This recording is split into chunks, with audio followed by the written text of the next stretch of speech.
The younger the patient, the harder it is to figure out what they're feeling.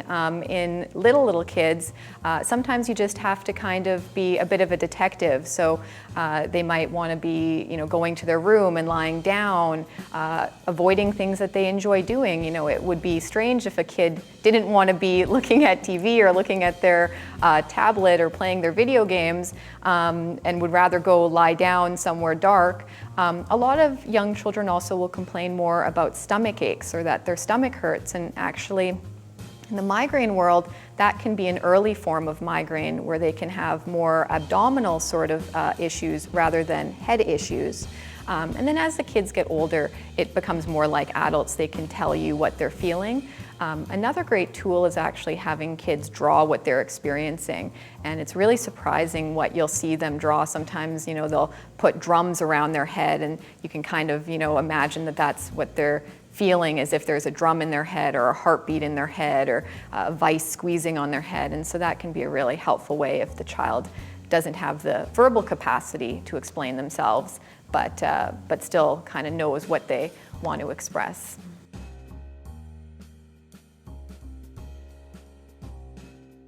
For young children, we usually try to use a lot of lifestyle measures because it can be as simple as issues with sleep disruption, stress that they might be experiencing, or just bad habits as far as issues with their diet and things like that. So we do try first a lot of lifestyle measures, and part of it is a lot of education. Once the family knows what's happening, then they feel a lot more comfortable with it. Initially, we use over-the-counter medications, appropriately dosed anti-inflammatories and things like that.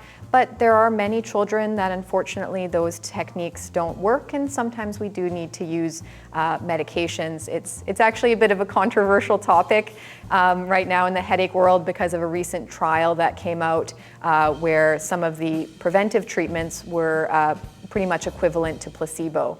And so right now it's a topic that's undergoing further study as to how best manage especially chronic headaches in the pediatric population.